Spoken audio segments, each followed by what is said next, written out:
I suffer from like really bad, like really, really, really bad OCD, like horrible. Like in what way? Okay, so it's like this weird, almost like not even like necessarily probably considered like a legit, it's like I would guess newer would be considered form. And newer in medical terms, because like the 80s is when like the first people were kind of exploring this type.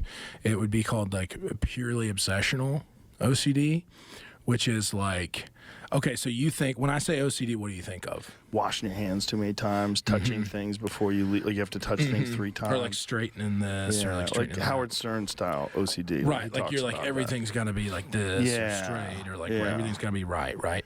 So my thing is pure OCD is right where there's these unanswered questions in your mind that can never be answered.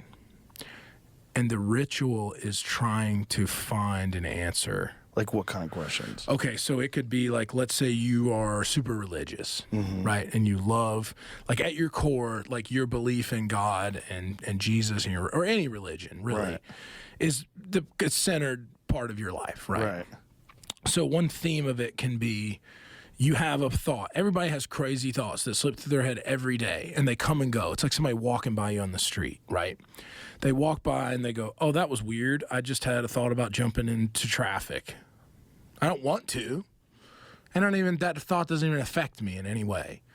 It just comes and goes. It's like a weird thought that's a symptom of my brain. Right. People like me become obsessed with the meaning of those thoughts and why they entered our brain, when really they don't mean anything. So like someone that really loves God, and that's a core part of their being, is they would go, well, what if I hate God? And that thought it comes and it's gone as far as it can. That thought in your brain triggers a flight or fight response. So you get this mega adrenaline dump panic attack moment. So then that gives it validity to your brain. It says, this is something we need to be concerned about. Yeah. So it starts sending that thought more and more and more. And the obsession becomes, why did I have that thought? What does it mean? Do I really hate this thing? And it essentially attacks the things that are essentially the antithesis of who you actually are, right? So a lot of people have like violent obsessions, where they would have a thought of like stabbing somebody. They don't want to stab anybody. Right. Really, at the core of their being, they're probably the most gentle soul in the world, which is why the thought causes them anxiety. And so then they become obsessed. Like they get on their phone and they're like, why did I have this? Like, what are the symptoms of being a psychopath? Or why am I like this? Or what did I do this? Like, and so these themes, when you have them, they shift over time, but that period could be 3, 4, 5, 6 months at a time. And then you have another thought that's different, a different theme, and it just switches like that. And then you think back on the other one and you're like, that was so dumb. I can't believe I worried about that. Now I'm worried about, what if I'm schizophrenic and I don't know? Wow. And you're obsessed with this thing.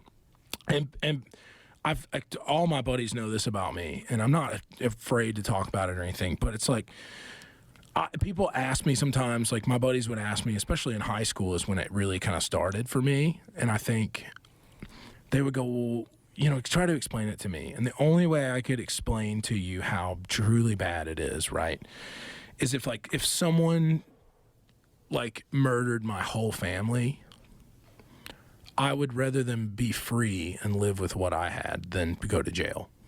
That's how bad it is. Whoa. And that's like, it's not an exaggeration in any way, shape, or form. I wouldn't wish it on anybody in the entire world. So it just comes in waves and you can't control it. Yeah, pretty much. I had a friend who was, he had that, and he would get these thoughts that he couldn't stop, and he didn't know why, and he would have panic attacks. And he's a comic, and he was doing warm-up for the Cosby Show.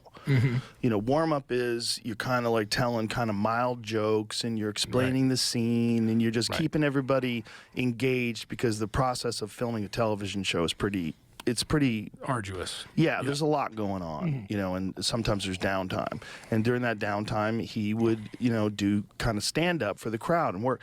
Right. And he gets this thought in his head that says, don't say the N-word. That would be exactly the same thing. Like, so would be exactly the same. He gets this thought, and it's paralyzing. He's terrified he's going to say it. Right. And he can't talk. Right. So his mouth is quivering. He's trying to tell his jokes, but he's not thinking at all about what he's saying. So now he's bombing. So he's bombing. Yep. And the entire time, his mind is screaming at him. You're going to say it. You're going to say it. Don't say it. Don't say it. Yep. And he just has a fucking full-on panic attack while he's doing. So that would be like I've never had that particular theme. Like, there is a theme of that, like people who, like, your brain's like, you're about to say this thing, don't say it. Right. And then you're like, why would I think that? I don't want to say that, or I don't think that way, or that's not who I am. And like, that makes your brain send it more. So it's like a broken circuit. It's a broken circuit for sure. And you, like, being afraid of it is what perpetuates it. So, like, the only answer to it is living with the uncertainty. Like, let's say I'm your friend in that moment. The only way you can talk yourself out of it is you go, you know what? I might say it. Really? That's how you talk yourself out? Like, I might jump in front of this truck? Like, for sure. I'm be like, you know what? I could jump in front of that truck if I want to. And that's how you And get I'm out of okay it? with it. I'm okay with that. Wow. I'm not going to, but if I wanted to, I could, and I might, and that's okay. And like, but I can't even explain to people. It's like, because it's so weird to imagine, like, having, like, if you had a thought of, like, I'm going to reach across this table and just deck you one, and I don't want to, and I'm afraid of that. But if I go, you know what? I could, and I have to be okay with that. Wow. Like, it's almost like a paradox, right? You're almost tricking the disorder. Because then if you don't care about it anymore, then your brain stops sending the thoughts. Because the thoughts are what's distressing. Yeah. Right? The thoughts coming in continually are what stresses you out. Because the more you have them, you're thinking, well, that must be who I am.